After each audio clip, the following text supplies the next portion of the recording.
Okay, guys, you're at the core of Heart Goals now. These are your goal dashboard pages, and there are only 5.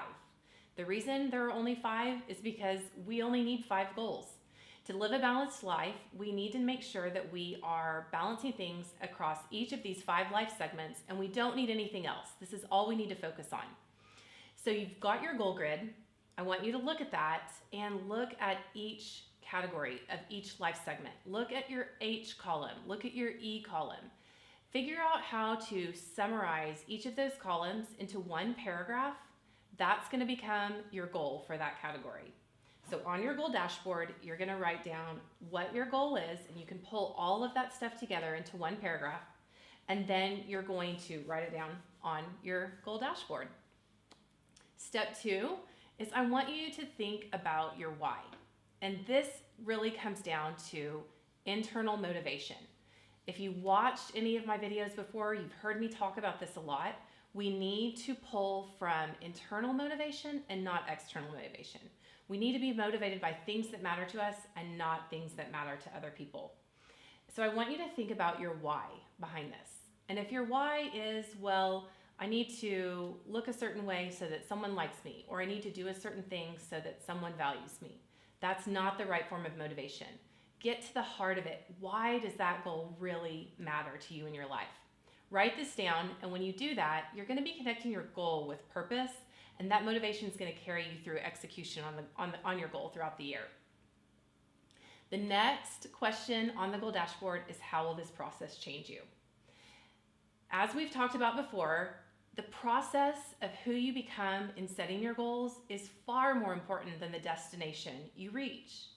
So I want you to envision yourself not just achieving your goal, but what is that journey going to look like? And how is it going to change you?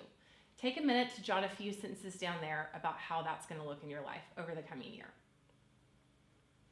The next section is about visualizing possible outcomes. The reason why this is important is because, like I said just a second ago, we all too often focus on the end destination, the desired outcome. And when we do that, we don't leave ourselves any room for wins along the way. I want you to be successful in this journey no matter what. And that means that we're going to have to count small wins as wins. And that's all we need to do. That's all that matters. So this is sort of a spot for good, better, and best outcomes. Obviously, the best outcome is you accomplish your goal with flags and banners and people celebration, just beyond your wildest dreams. That's going to be awesome, but that might be a stretch. What is going to, so after you fill out what's going to exceed your expectations, the next section is what's just going to produce great results. And think about what that's going to look like in your life. And then last but not least, a good step to take that's going to be a good perspective that's going to count as a win is progress. So that first box right there, I want you to think about what good progress on your goal is going to look like. Because we're not focused on just achieving all these things this year, we're focused on our life. We're looking at the end destination as where we want to get, and this year is just going to be one step in that direction. And if this year is just one step in that direction, that's good progress. Those are goal wins. So I want you to realize that whether you achieve your desired outcome or not, that you have succeeded along the way. We're going to kill that failure mentality once and for all. Let me give you an example of that. For my personal heart goal for 2019, I have written on Exceed Expectations 365 days of daily routines. So I've mapped out the daily routines that I need to implement in my life, and I want to try to do that for 365 days. But who does everything for 365 days? Let's be honest.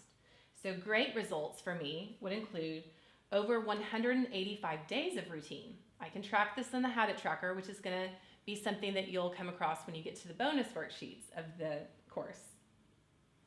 185 days calculates out to 4 days a week. So I know as I walk through my months, if I do my daily routines 4 days a week, I am doing a really good job. And then good progress, I put down 2 days a week of daily routine. And I'd love to do more, but it's still progress. 2 days is still progress out of 365. Okay, the next section on your goal dashboard is potential obstacles. And here is the mindset shift I want you to have on this one. Achieving your goals isn't actually about making a list of the things that you're going to do. It's about making a list of the obstacles you're going to have to overcome. It's not about the daily tasks. Often when we think about the daily tasks, we start to set ourselves up for failure, just mentally, right from the start. But if we envision ourselves working to overachieve the obstacles that are going to come up, we're going to be prepared when they happen. An example of this is, let's say I want to run every morning, first thing when I get out of bed. What is a potential obstacle to achieving that goal? A warm, cozy bed, right? What is a potential what is a way I can overcome that potential obstacle? How about sleeping in my workout clothes, which is actually something I've done in the past. So for each of the things that you want to achieve on your goal, think about the obstacles and make a list of the ways you're going to overcome the obstacle and envision yourself overcoming the obstacles. Now, on the back side of your goal dashboard, you will find a spot to write out next steps. There's a column beside next steps where you're going to be able to map out all of your action items for those next steps. These are tasks that you're going to use to plug into your planner when we get to the next worksheet. If you have any questions about goal dashboards, please let me know by sending me a Slack message or sending us an email at hello@winenglish.com. We would love to hear how this is working for you. I'm so excited to see you in the next video after you get done doing each of your goal dashboards, one for each of the 5 life segments. We're going to start to talk about putting that in your planner and how you guys can map your year out and achieve your goals. See you in the next video.